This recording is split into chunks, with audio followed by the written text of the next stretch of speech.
Halo guys, balik lagi bareng sama Nidia nih. Mudah-mudahan kalian gak bosan ya ditemenin sama Nidia. Biasanya kan mobil MPV itu diciptakan untuk keluarga, bisa ngangkut orang banyak dan tenaganya yang pelan karena biasanya juga memiliki bobot yang sangat berat. Ya kita lihat aja seperti Toyota Alphard, Velfire, Mercy Vito Lombardi, Lexus LM. Deretan-deretan MPV mewah itu diciptakan bukan untuk kecepatan, tapi untuk kenyamanan kelas sultan. Tapi ternyata ada beberapa MPV yang diciptakan dengan mesin yang luar biasa kencang. Kira-kira apa saja ya? Tapi sebelum kalian lanjut, seperti biasa jangan lupa untuk subscribe channel Pricebook Otomotif. Nyalakan juga loncengnya supaya notifikasi video baru langsung masuk ke HP kamu.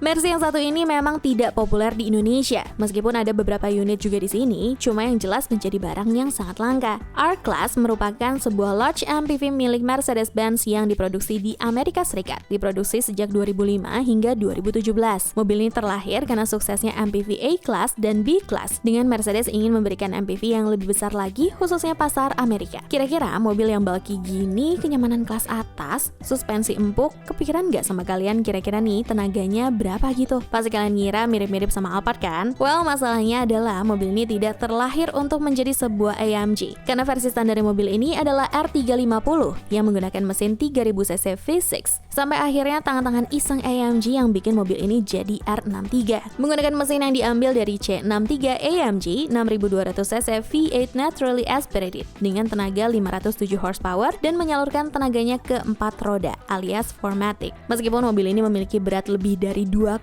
ton, tapi tetap aja 500 horsepower untuk seekor MPV sih gila banget. Malahan R63 ini tidak pernah dipasarkan oleh Mercedes-Benz, hanya dijual secara special request baru diproduksi. Semacam Easter eggs di dealer Mercy aja ya.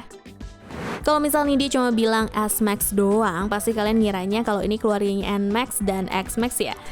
Jadi Ford itu punya mobil juga untuk di segmen large MPV. Inilah Ford S-Max 2,5T. Mobil ini diproduksi di Eropa dan dikhususkan untuk pasar Eropa. Pertama kali diperkenalkan di Geneva Motor Show 2006. S-Max dijual pertama kali pada Juni 2006. S-Max ini diciptakan dengan tujuan sebagai mobil salon yang sporty dan kencang. Mobil ini menerima banyak review baik dan bahkan beberapa penghargaan yang pada puncaknya adalah menjadi European Car of the Year 2007. Tadinya Ford mau juga jual mobil ini di Jepang dengan merek Mazda, karena dulu kan Ford punya saham di Mazda, tapi karena mereka bercerai, nggak jadi deh. Kalian pasti tahu kan kalau Nidia nyebut EcoBoost, yaitu mesin Ford yang memiliki kapasitas kecil tapi ditambah turbo demi BBM yang lebih hemat. Tapi masalahnya si Ford S-Max generasi pertama kayaknya emang EcoBoost-nya bener-bener untuk power aja deh. Dengan mesin 2000cc turbo 5 silinder bertenaga 238 horsepower dan torsi 345 Nm, kemudian dengan ban OEM Sport dan suspensi yang direndahkan lagi. Ini adalah jawaban kalau mau mobil keluarga yang racing, meskipun gak ada yang minta juga. Udah gitu mobil ini juga gampang di remap, yang bisa menghasilkan tenaga mobil ini lebih dari 260 horsepower. Wah, ngeri-ngeri sedap ya yang pada pakai sedan sporty kalau ketemu mobil ini.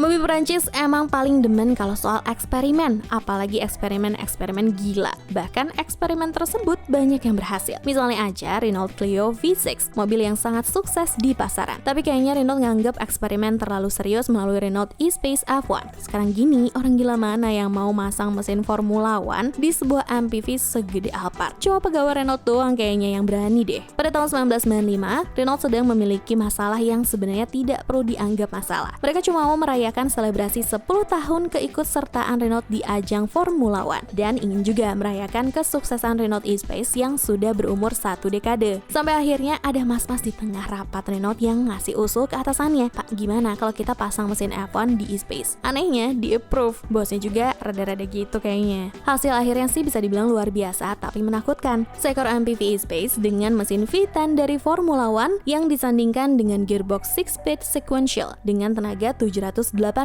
horsepower. Buset, mobil segede gini tenaganya hampir 800 horsepower. Gak pernah kebayangkan? Bahkan 0 ke 100 km per jamnya hanya perlu 2,8 detik. Dengan top speed mencapai 312 km per jam. Ditambah dengan sasis yang reinforced dan terbuat dari kombinasi carbon fiber, merupakan perpaduan yang cocok untuk ngebut di sirkuit. Vauxhall, pabrikan mobil asal Inggris, memiliki divisi performanya yang diberi nama VXR. Ya mirip-mirip lah sama yang lain, ada yang M, AMG, RS, dan masih banyak lagi. Tapi khusus Vauxhall Zafira VXR ini bikin kita bertanya-tanya, kenapa bisa-bisanya mobil ini kok ada? Karena Zafira ini adalah sebuah MPV yang besar, kenapa pula diberikan versi performanya? Heran banget. Mungkin karena anggapan itu kali ya, makanya Vauxhall nekat menjual mobil ini. Jadi kalau mobil ini sukses, bisa membungkam haters. Tapi masalahnya adalah mobil keluarga dan mobil performa itu adalah dua hal yang berlawanan. Terus dijadikan satu. Merupakan fusion yang aneh. Tapi ya, itulah Vauxhall. Memberikan trim paling sporty VXR ke mobil harian mereka yang paling laku di pasaran. Menggunakan mesin 2000cc 4 silinder turbo, mobil ini mampu menghasilkan tenaga sebesar 240 horsepower dengan torsi 320 Nm. Kalau sekarang sih angka segitu nggak gede, tapi dulu tahun 2000-an ini sekelas sama sport car GDM dulu. Udah gitu mesin mini gampang untuk di remap hingga bisa tembus 300 horsepower. Kurang gila apa tuh? Mobil keluarga 300 horsepower. Gak hanya mesinnya, mobil ini di-convert menjadi sebuah VXR performance yang proper loh. Suspensi yang lebih keras, penambahan aerokit, terus jok diubah menjadi lebih sporty, dan juga velg VXR yang sangat sporty. Berkat hal-hal tersebut, mobil ini mampu menempuh 0 ke 100 km per jam di bawah 7 detik. Itu angka yang bagus, mengingat ini mobil yang besar, 7-seater, dan diciptakan untuk keluarga.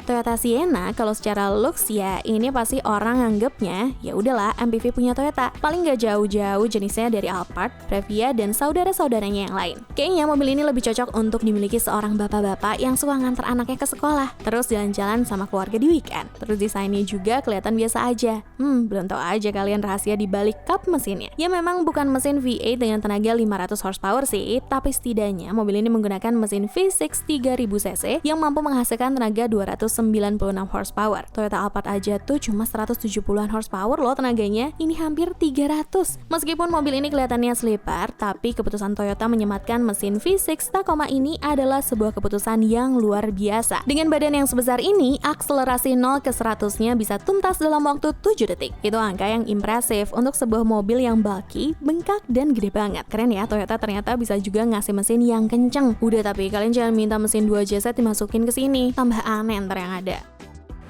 Itulah tadi mobil-mobil keluarga yang punya tenaga ratusan kuda. Ini dia pamit ya, cobalah.